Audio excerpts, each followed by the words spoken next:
Welcome once again to the 200th episode of Turn the Page podcast, Syosset Libraries podcast, celebrating conversations between some of Syosset's most notable creatives. This episode welcomes Bob Goodman and Josh Rosenthal, who have both made a name for themselves behind the scenes in the film industry and the record industry. Bob and Josh are joined by Jack Demasi, the faculty advisor to WKWZ, the radio station of Syosset High School, where Bob and Josh found their spark for the entertainment industry.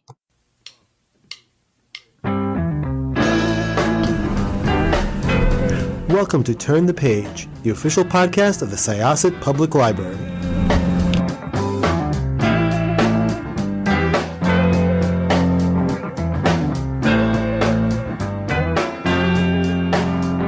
Welcome to Syosset Libraries podcast. This is the 200th episode of Turn the Page, and we have another very special conversation about to happen. And I'm welcoming back Jack Demasi because I literally saw you last week for another one of these conversations that is going to go out the same week as this. But this is really cool because you were the one who suggested the subjects we're going to talk to today, who are, of course, amazing Syosset alumni, because that is what we are doing in the 200th episode. So, Jack, do you want to reintroduce yourself? I don't even know what I can say to introduce myself. I used to Maybe we should introduce it. I mean, among 1,000 other teaching jobs, I used to teach at Syosset High School, and the two gentlemen here, Josh and Bob, are both, among my favorite, not only among my favorite alumni, but I've kept in touch with them throughout the years, and they're both, as far as I'm concerned, good friends, and I love them both like sons, and they know that. And my wife knows that. She accepts the extra children. My name is Bob Goodman. I was class of '83. Everything Jack just said, the feelings in the other direction are mutual. That he is like a papa to me, and was, without exception, my favorite teacher of my schooling. Was in the Syosset School District from all the way from kindergarten through 12. I'm now a television writer and producer, working out in Los Angeles. Currently on a show called 911 Lone Star on Fox. But just real quick, kind of a couple of previous highlights are, I was an executive producer on the show Elementary on CBS for most of its run, the show that starred Lucy Liu and Johnny Lee Miller.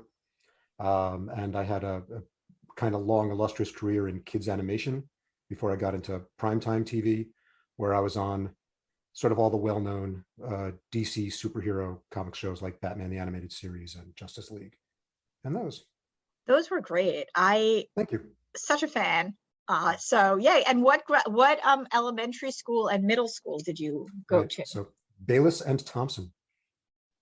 Excellent. Bayless is still around. There are some that are not, but Bayless is one of those that made it to the end. Okay, Josh, please introduce yourself and tell us when you graduated and what you do. Sure. I barely graduated in 1985. 1985, I went to Albany. Well, I went to Purchase first after high school, and then I went to Albany and graduated from there, and then worked at Columbia Records for a few years, and then worked at Sony for a bunch of years, and then started my own record company in 2005. So why don't you all just tell us a little bit about how you came together and just some of the things you experienced and did that sort of, I guess, did or didn't guide you where you ended up. Did you end up where you thought you were going to end up? And how did you both find Jack? Well, Josh and I knew each other from Hebrew school, from Midway. Is Midway still there? I believe. Yeah, Midway is still there. And I couldn't even tell you how old we were when we would first, the classic process for a kid on the high holidays at Hebrew school or at Midway. Actually, it wasn't so much the school as the temple. Was there would be a little bit of a junior congregation, and then our parents would be in the grown-up congregation, and we'd spend our time, just making trouble out in the parking lot, and sometimes truly making trouble. And I was standing with a group of kids. So I'm like 2 years older than Josh, and when you're 11 or whatever age it was, that's a pretty big difference. And was talking with some other kids, no memory of who they were, but I do remember this kid walking up to us who I didn't know and just joining in the conversation like he belonged there. And from that moment and every moment ever since, Josh has always impressed me as like a guy who knows who he is and what he has to say. And anyone who doesn't like it be damned. So that's been consistent. The best moment at Midway was definitely Jeffrey Frank's bar mitzvah, where me and my friends stole an entire case of Hoffman's orange soda. That room down in the basement where they stored things like the soda. I do remember breaking the window to get in there once. Nice. I broke a lot of windows as a kid. I think I hold the record for most windows broken at Bayless. I think I broke like 5 windows at Bayless during the time I was there, or 4. This is all new stuff for me. I didn't know this, guys. But you're not surprised by a word of it. No, not at all. I mean, yeah, you knew we were a couple of delinquents. I'm proud. Are you kidding? But the kind of important nexus, and this won't be a surprise to you because you've heard about it all before, was Jack and the radio station. Just for whatever reasons, and I know I can trace mine. Some of us found the radio station when we showed up at the high school, and found our, the group of misfits that we belonged in, and Jack was the daddy there, and that's it absolutely led to much of what followed. As a role model misfit. You're tolerant of us. You too can be financially solvent and still be a misfit. Well, I think the most important thing about Jack, though, at the radio station was that you realized that a person who is in authority could also be somebody relatable and cool. And that was very important, because the vast majority of the other people who were in a position of authority were not relatable and were not cool. So that, combined with, the radio station being a very cutting edge medium, we're talking about 1985, there's no internet. That was a pretty powerful combination for a young person. And then what wound up happening to me was I became music director at the station. So I started talking to all these industry people who would call the radio station back in the day. They, even though we had 10 watts, we had a reputation, but also we tried to do some window dressing so that people thought we were more important than we really were. So there was a little of that going on, but it allowed me to talk to people in the outside world.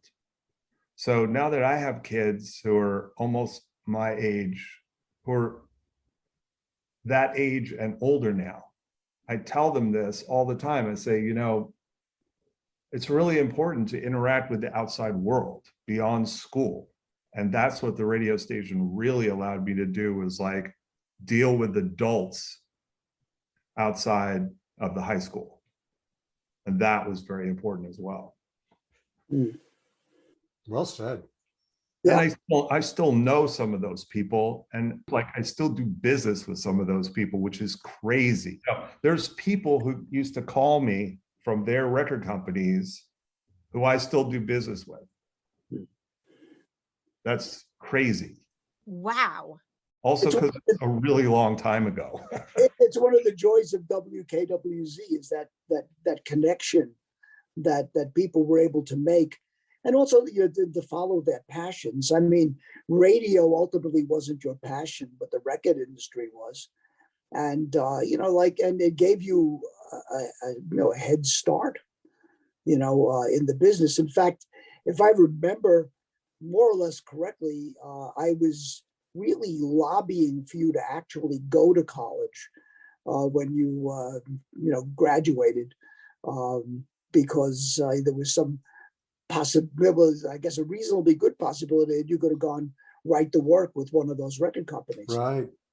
Which you couldn't do back, you can't do that now. So that's the other thing that I talk to my kids about. And I actually think it's unfortunate, but I would have never gotten those 2 internships that I got when I was in high school today at that age, because you're not allowed. You can't be an intern at 16. And, you have to wait till you're in college usually to have an internship at a company. So, that was just such a huge advantage and such an amazing experience to get on the train twice a week and go to 810 7th Avenue and go to Polygram Records and have a real role there. I mean, it was, and that person who hired me is still one of my best friends. He's a real estate agent. But, Oh, well. Yeah. And you're in the record industry. Yeah. But to something that Josh and Jack both just talked about is there were these opportunities at the radio station to kind of find your passion in a lot of different places, like and as they're saying, like interact with the world from that perspective. I was always amazed with people like Josh who were getting in touch with people who were doing these things out there in the real world, or their idols in the real world. And a similar thing was happening with like people who were into sports and sports broadcasting. Eric Britton kind of was doing the analogous thing in sports and in news, where like Tony Collalori and Eric Weinstein were doing that exact same thing. We were at least we had this imagination as high school kids of being valid. In this, I was not that I wasn't into music, but it was maybe a slicer wedge of the pie for me. Like I was into the tech of it, the audio recording of it, which I was going into a career in film and TV, and there was a connection there. And news was definitely something that I was involved in. I remember us going, like on election night coverage, going on our own. There's another thing you'd never do today is, as high school kids, just getting on the train and going into the city. And there were like a pair of hotels on 6th Avenue where, the Democratic headquarters and Republican headquarters were. And a couple of us as high school kids would be assigned to each of those hotels, and, with little handheld cassette recorders. And we'd go interview the congressional candidates or whoever we could get in front of. And being politicians, they were, as polite to us as they were to anybody else, and we'd get interviews. And then we'd run to a payphone and hold the tape recorder up to the phone and play it back over the radio in real time. Yeah, we're doing real things. What a wonderful, and our election coverage was pretty darn good. Our election coverage was very good, at least as far as I can remember. Pretty darn good for high school kids. Well, not even for high school kids. I mean, have you ever seen News 12? Well, no, it's true. We certainly had more integrity than a lot of news out there. There you go. I mean, we were reporting. We weren't editorializing quite as much as happens now. Sorry, News 12. I think a lot of it comes down to like mentorship and how important that is in people's careers. And again, I keep going back to my kids, like in this era of COVID, I feel like that's a real missing piece for a lot of young people, because they don't have FaceTime. My older daughter is like trying to get, different internships for the summer and stuff. And she's got a couple of good things going, but she had a couple of these like music business related internship opportunities, and you literally had to interview with a robot online to get to that next phase. Like, imagine having to basically just do that whole process online and not have somebody to connect with. Like, that's just dehumanizing, right? Right. And I feel like the dystopia is accelerating in ways I did not realize when you just said that. Yeah. Oh yeah. No, but we had the opposite. We had this like human experience, and speaking for myself, not only with Jack and the people at the station, but also, with people outside in the real world, and how valuable that is. Like, I think that is so important for a young person, And yeah, and it was very validating. As Josh has said, Jack was supportive of, like, if you had a spark. Tell me if I'm wrong about this, Jack. Basically, Jack would like scope out the crowd. Yeah. And if you didn't have a spark, it's not like he was mean to you, but he didn't necessarily give you a lot of his time and attention. If you had a spark, then he was gonna, fan that, and he was gonna, let you know you can do it. Well, there's something behind that. It's like people who have the spark are going to have the follow through. It's one of the things, from years of teaching film production and all of these things. A kid will say, "Oh, I have this great idea for a shot because I'm going to be a filmmaker." No. If you have an idea for a shot, you're going nowhere. It's a shot. How about the whole thing? And a lot of times I would have people wrap everything around a shot, one premise, but they didn't have follow through.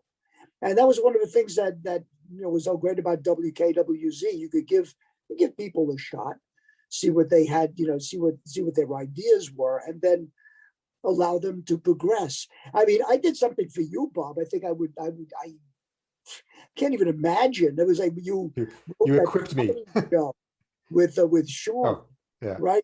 That, I mean, good God. I mean, who in his right mind as a faculty advisor says to a couple high schoolers, "Oh yeah, you can do a comedy show on the radio." Not just that. That gives me my job. Feel free while you're at it to throw in the kid who doesn't even go to this high school. Yeah, this is true. So the other thing, for me about the radio station is, since, very young age, I've always been a performer, needing the microphone and the attention. And that's another thing the radio station gave me. And two of my friends and I, only one of them a fellow student in the school, Sean Griffin and Jeff Kushner, who went to Comac High School at this point, not Syosset.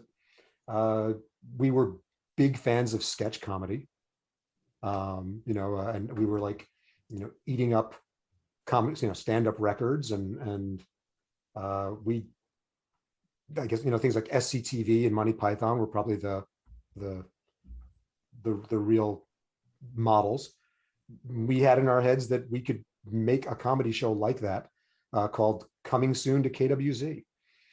And the conceit of that, the gag was, it was mostly like little trailers, little commercials for this show that you never actually saw, but you got to hear the commercial for what's coming up on KWZ.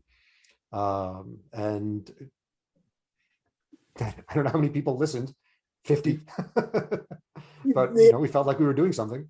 The problem is that the wrong person is always the one who's listening. There's always the wrong person. I take your point. Yeah, that you get in a lot of trouble a lot easier nowadays. No idea. Wait, did you get in trouble back then? And do these tapes still exist? The answer to the second question is yes. I think some do, not many. No, I don't recall us ever. Well, here's the worst trouble I ever got into. Actually, this was adjacent to Coming Soon. We also each like engineered and DJ'd our own, music hours. And I had a show, I think I was on either Friday or Saturday nights, like the last couple hours of the programming night, with Stephen Tepper. He and I were our co-hosts of this show. And at one point I'd taken on this habit of like asking people to call in dares for me to do. Do you guys remember this? No, it's a good thing. Yeah, I just like, and we just let it happen live on the air. Like someone would call in, and they were always like, I would go for the sort of most ridiculous ones. So someone would say, in your studio, dive into a pool of water. And so I would just get like a cup of water and stand on the table and jump into a cup. And one day someone dared me to eat 50 fortune cookies in an hour.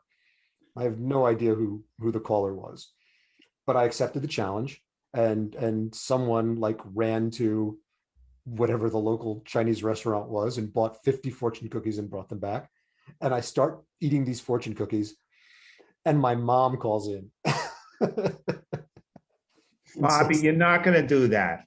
If you eat those fortune cookies, I'm not buying you a new pair of pants.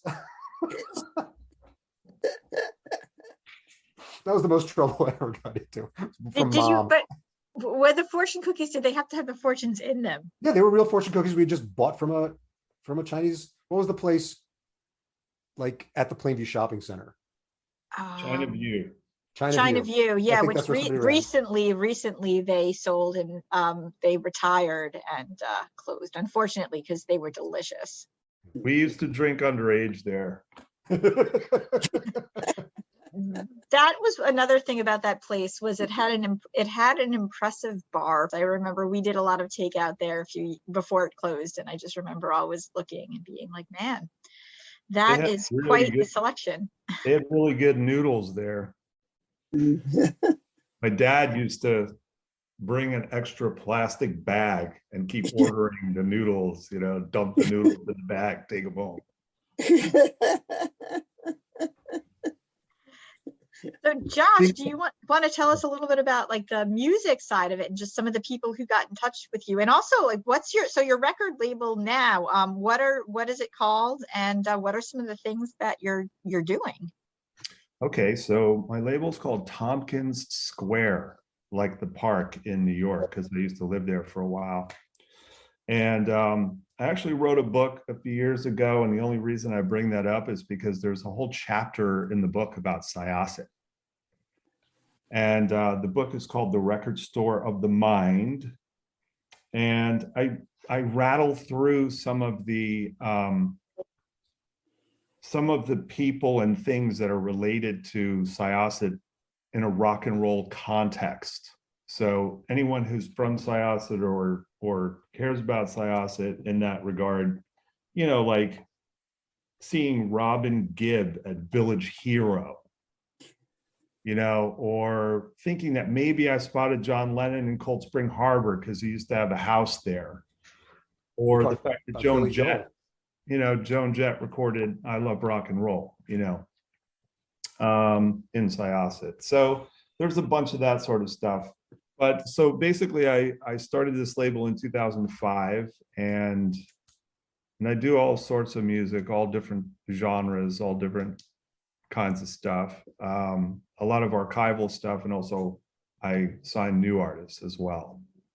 So that's what I've been doing. But this year I've been slowing down a little bit because it takes a year to make a vinyl album because of various things like COVID and supply chain issues and things like that. But I used to put out a record a month, and I'm working on about 10 things right now in various phases of gestation. But I kind of like not putting anything out.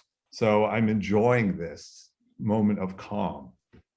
But basically it's, a lot of what I do is, I feel like it's tied back to my past and the station and stuff, just in terms of like being exposed to eclectic things. And the record library at WKWZ had all sorts of different genres of music that I had no way to be exposed to. Like Bob brought up our friend Sean Griffin. Sean spent an entire summer, like most kids go to summer camp, or they do normal things in the summertime. Sean was in the back studio listening to like every album in a record library for like an entire summer. And, you know, this is the type of stuff that we were into. And there was no way to be exposed to that music at that time. How are you supposed to know about it? There was no internet. You know, you could listen to a radio, you could listen to radio stations, but to actually have like the tactile access to that vast amount of music was like very formative, you know. And in fact, to this day, there's a Facebook group, and it's like old guys and ladies like me who were in radio in the 80s, and they post things. And every once in a while, like I'll have this, just something will snap in my brain, and I'll remember a record from the record library that's really, really weird, and I'll post it. And it's sort of like, it's almost like my way of connecting to that, you know. I was like, oh, wow, there's the Horizontal Brian record that, you know, we used to play, you know, like just things like that. And so, yeah, it's all nostalgia, you know, but it's also very relatable to my present, as is the library, although my recollection of the library has a lot to do with my dad. And now that he's been gone a few years, I think it's okay for me to talk about this. But my dad used to bring me to the library to, basically he had a scheme where he would take small books out of the library, and it was my job to like pull out all the small books. So I'd pull out like 10 or 20 small books, and then he would swap out the cards into books that he wanted to keep for longer. So I was kind of in on this. That's crazy. Oh, it's crazy. Amazing that you would think to do something like that. Yeah, that scheme was amazing. I don't know what he was really up to this day, but it had I'd like an explanation. How does that work? What difference did that make? Yeah, I don't know, but it made a difference to him, because we did it in multiple libraries too. Like we would go to the Plainview Library and a couple others. And so he wanted to keep the books as long as he wanted to. He didn't want like a due date on the books. That's something to do with that. Jessica, I actually now have a question that you can use on the show. What's up? I have a question about the background behind you, Yes. the library. So when I was, you know, growing up there from the, you know, through the 70s and early 80s, did the second story I'm seeing in the picture behind you exist? That's what I thought. Okay. No. So for those who are listening, I always, or most of the time, I'll do these with a virtual background of the Syosset Library as it is now. No, we had a very small mezzanine, and that was about as high as the building went. However, in 2007, we completed construction on an actual second floor and a third floor. So now, including the basement, we are 1, 2, 3, 4 and a half, I guess, stories, because we still have a mezzanine. So yeah, we have a basement, which is, I don't know if this is ironic for real or like Alanis ironic, but that is where Turn the Page is generally recording out of. So a nod to WKWZ there. You know, the cool kids hang out in the basement. That's where we are. But so we have the basement, and we have a room where you probably remember being shown like videos, or, you know, like doing like story times if you did that type of thing. That's still there. We have the main floor. You no longer need to get a giant wooden key to use the bathroom, as you did when it was the 80s and 90s. It goes completely back. We have a theater that seats 150 people. We have a small cafe area with like a self-serve kiosk. We have a mezzanine, which is houses a genre fiction collection. We have a second floor, which is the reader services. So like if you really want to read a good book and you have no idea what to read, the people who work on the second floor will generally be the ones to tell you what you should read or recommend something based on what you like. And then the third floor is reference, and it's also, we have a teen space and a place where we keep like 3D printers and stuff like that. So that is the Syosset Library now, ever evolving. That's a lot more than it was. I was just checking that I wasn't going crazy. I do remember there being a mezzanine, or at least what I was thinking was, I remember there being stairs up to somewhere, but I didn't remember there being a whole other floor. And I wasn't trusting my memory. I had warned these guys. I've already proven myself a liar, but I didn't really expect to remember enough to carry on this conversation at all. What year was the library built? I believe it was 1963. Let me just double check. Originally, the library, there was like a Kiwanis library, and then there was a library in town. And hang on a second. Syosset Library. I should know this by heart. The thing that blows you're me supposed to know away, these things. the I thing that should. the thing that blows me away about the library is that it looks exactly the same, other than the upper level that has been built on top. You know, most buildings of that age either have been completely refashioned, you know, like they just do not look anything like they used to look, or they've been demolished, right? So like if you, in Syosset even, I have not been there in a few years, but it's almost like this is the library. This is the way it's going to look. And we're not interested in changing it. It's indelible.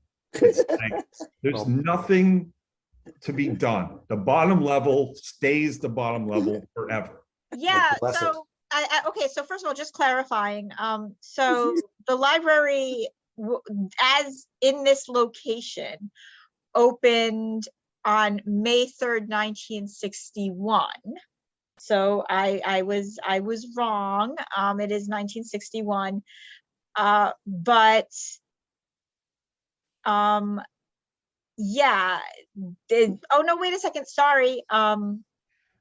Okay, so the library, the approval for a charter of a library was 1961, and I believe that was that library itself was actually like a storefront in town. And then on 1967, December 6th, was groundbreaking for this location. So yeah, that is as we are today. And to your point, the downstairs was kind of gutted and looks completely different, but the footprint is there. So you're not wrong. And especially like the outside, you know, we had this really nice location. So we just decided, you know, we're going to put more library on top of the library that's already there. Like, what is it? Like, I see you like the library. Let's give you more library on top of your library. So good question though. So all this stuff took place before any of you were born. Well, no, not from what she's saying. Not if groundbreaking wasn't until 67. No, I'm older than that building. Hey, good job. I'm glad. It was like I was in high school with that. Yes. When I just thought about it. But it was a gleam in the community's eye. Yeah. So, but the vinyl record collection, how did that all come together? Jack, did you have anything to do with that? Those were your records, right, Jack? That was just your record collection. Well, which one? What are you talking about? The record library. The record library? No, yeah, my record collection. No, not at all. Well, all right. A lot of it was your record collection. You loaned generously. Oh, I did contribute a fair number of older records to the library, but mostly those records were accumulated by previous music directors What I did was I did a lot of purchasing, particularly like later on when we were getting into CDs. I replaced the entire library with CDs. And then, of course, there were, I'm willing to bet that the entire record library, at least what's left of it, is in a storeroom in the basement of Syosset High. It is waiting. I don't know what it's waiting for, but the records were generally, by the time they got to that point, were just such bad shape. They weren't even worth stealing anymore.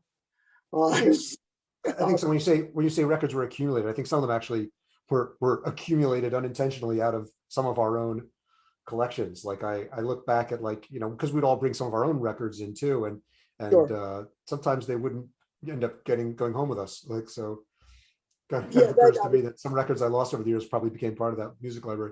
it did happen sometimes, but we had them pretty well marked up. Right. So stuff that was, stuff had to be at some point or another classified and put on the shelf. So, Right. yeah, who knows?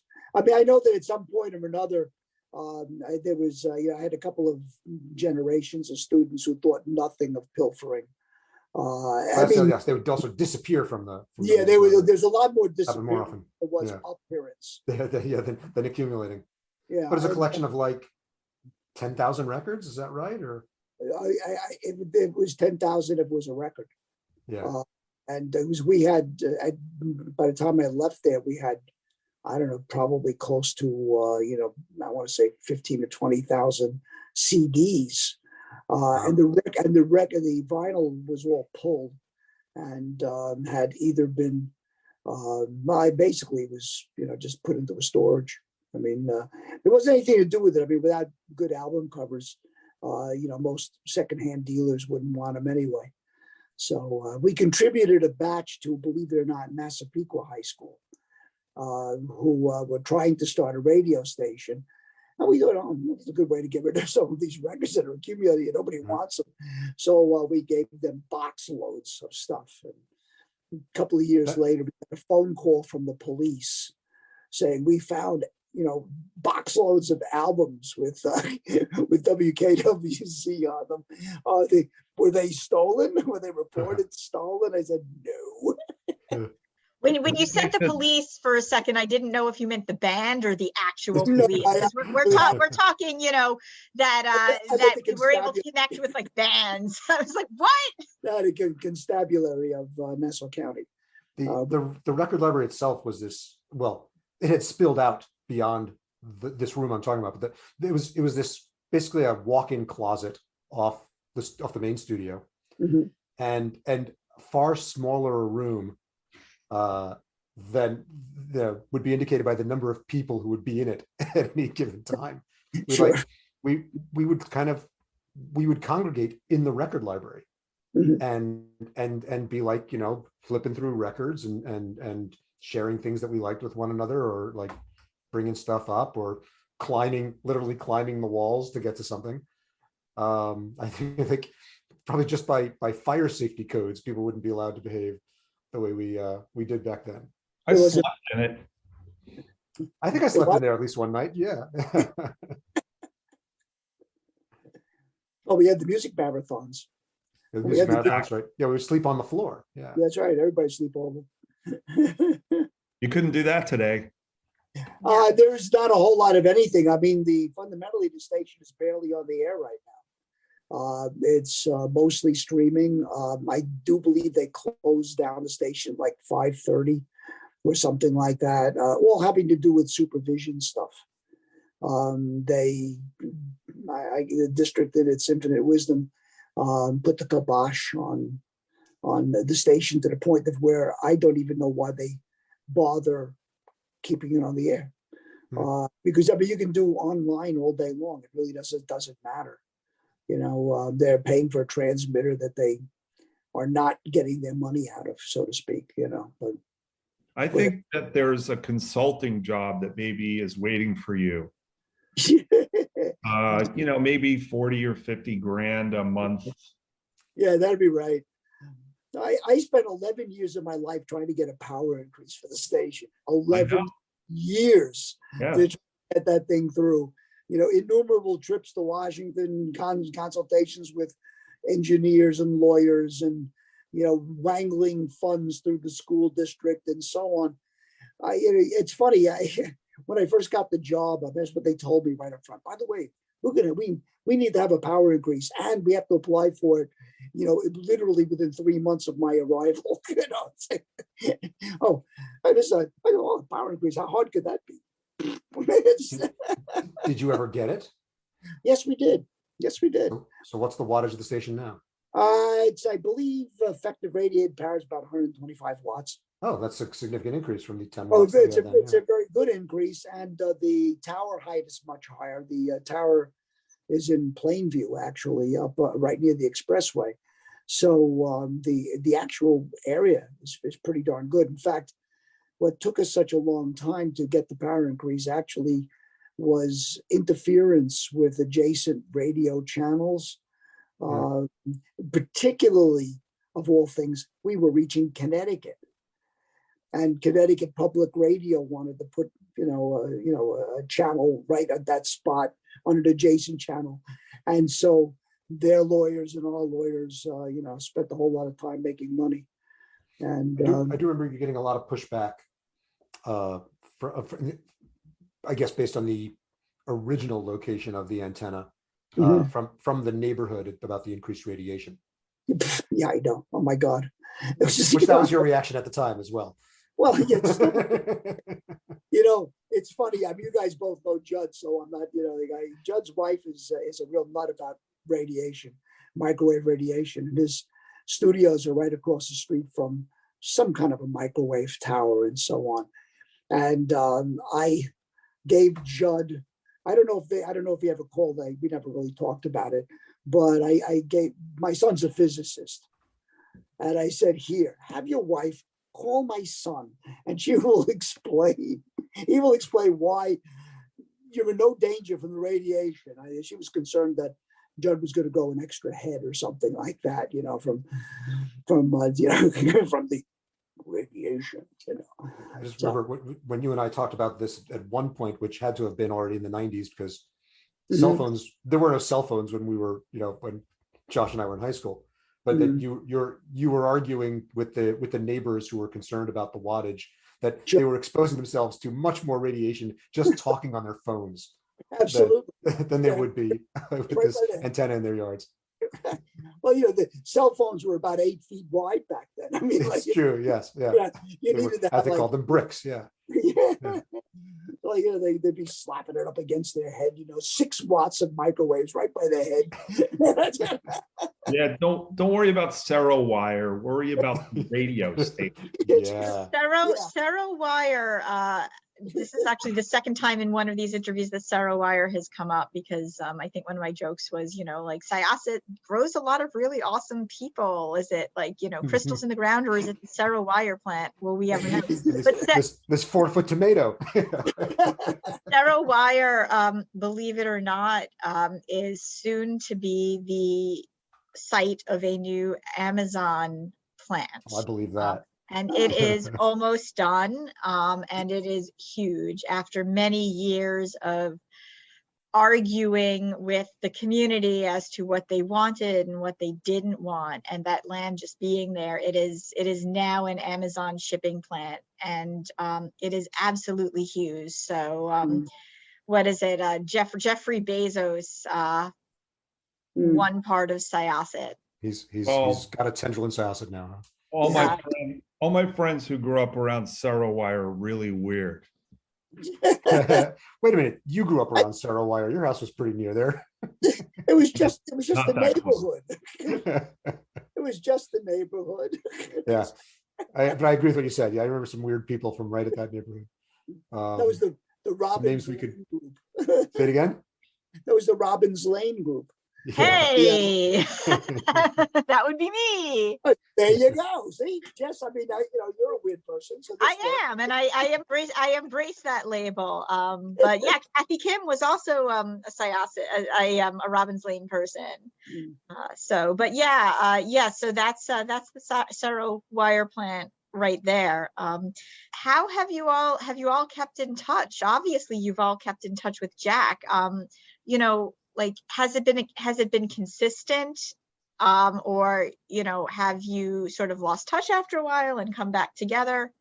I don't, we've all kind of really, we don't talk to each other all the time, but we're in contact a few times a year, I would think, all of us. I have to say I have a couple of nice feelings from, of all things, the pandemic period.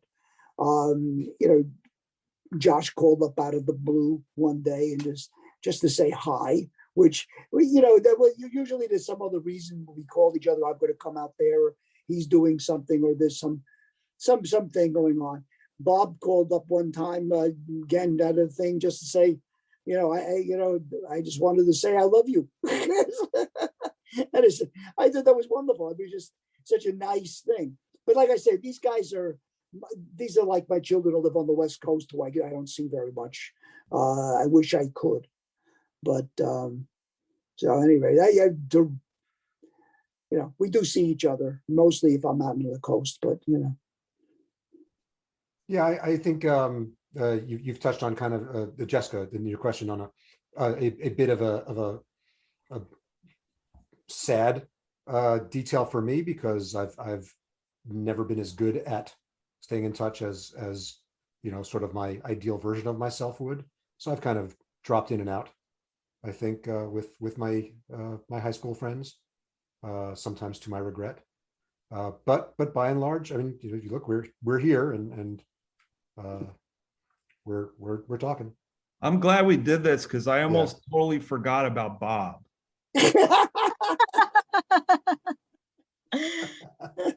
He never calls. But we're talking about these things, and people listening, maybe they're Syosset centric. These are touch points, for us and for people who grew up in our era. The radio station, the library, Ramos. I could go on and on. You just answered one of the signature questions we ask Syosset people, which is, what is your preferred pizza place? Ramos. Ramos. Yeah. Ramos. Okay, I could talk about this for a really long time. I know we don't have a lot of time. Ramos, technically not great pizza, but very Proustian in terms of the way that I grew up, what pizza meant to me as a youth.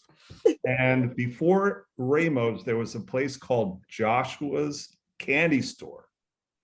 That's what was there before Ramos. And I used to walk to Joshua's Candy Store because it had the same name as me. I was real hyped on that place. But anyway, yeah, it's cool to talk about Syosset. It's something I don't really get to do. And, I thank you and applaud you for focusing on that. And I will listen to your podcast now.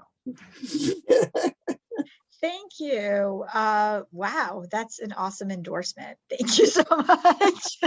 You got Josh. Excellent. Well, this was awesome.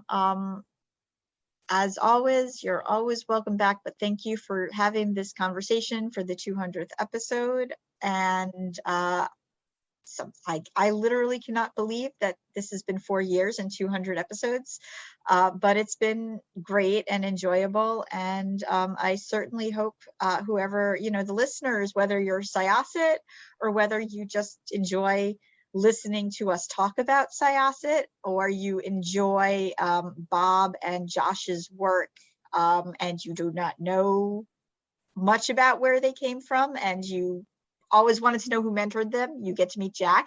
But this is just one of the things that I was certainly hoping to grasp in these episodes, because there was a really special connection that I believe Jack formed with his students. And it is a real good example of knowing when to be a mentor, but also where to set boundaries. And in one of the What last was that word? boundaries. I mean, there's boundaries. You have to set It's boundaries like jumping, there might be jumping on they might be desks. razor thin, but where you had said earlier something about being authoritative but also being supportive, and I think that was certainly something Jack. that we got out of that. Stronger on the support. Stronger on the support than the authoritative. I must admit, I really do love having my name come up on podcasts. So like I can feel it out there. Like, oh, somebody just mentioned my name. Isn't that wonderful? It's nice to know that you're going to be remembered for like 4 minutes. You really did tell us we could do this, and that's a big part of why we're doing it. I would like to think that was a big part of it, but good. I'm glad. I'm mostly happy people feel that way. So you know what? There are hundreds of people like that, and they are not just in entertainment; they're in a lot of different fields. Yeah, and Jack was very influential in their lives, whether they choose to admit it or not, or they realize it or not. Yeah. Even if they just want to send me a poison pen letter. Jack, we've set up a GoFundMe for you. And we are suggesting that everyone who has ever come in contact with you at Syosset High School donate $750. Okay. Going up today. Awesome. Well, thank you all so much for doing this. I look forward to hopefully hearing more from you all in the future. So once again, this was Jessica with Turn the Page, Syosset Libraries podcast, and our guests today were Judd Apatow, Madeline Portman, and who? Okay. Anyway. Bob Goodman. Oh, we were supposed to say our names? I didn't actually. Yeah, that's your cue. All right, you want to try it again? You want to give us the cue again? Our guests in alphabetical order were Demasi, Bob Goodman, Josh Rosenthal. And that was alphabetical order by last name. I'm like, oh, I don't know about that, but yeah, no, that works. I know. I know the alphabet. I'm a librarian. Magic of editing. You can do anything you want with that. We are going to close this chapter of Turn the Page. It's time to close this chapter of Turn the Page. Join us for the next episode.